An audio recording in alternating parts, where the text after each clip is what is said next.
പ്രത്യക്ഷീകരണ പ്രാർത്ഥനയാണ്. അച്ഛൻ്റെ കൂടെ ഒരുമിച്ച് പ്രാർത്ഥിക്കേണ്ടതാണ്.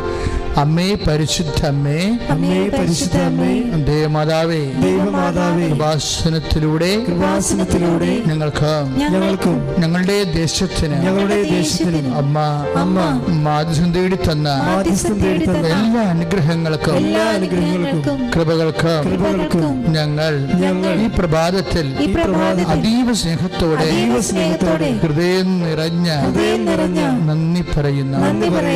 അമ്മേ പരിശുദ്ധ അമ്മേ, ദേവമാതാവേ, 2004 ഡിസംബർ 7-ാം തീയതി ഉച്ചകഴിഞ്ഞ് 2:30 കൃപാസനത്തിൽ സംഭവിച്ച അമ്മയുടെ പ്രത്യക്ഷപ്പെടലിനെ കുറിച്ച് സഭയ്ക്ക് സമർപ്പിച്ചിരിക്കുന്ന പഠനരേഖകളുടെ വസ്തുനിഷ്ഠവും ദൈവശാസ്ത്ര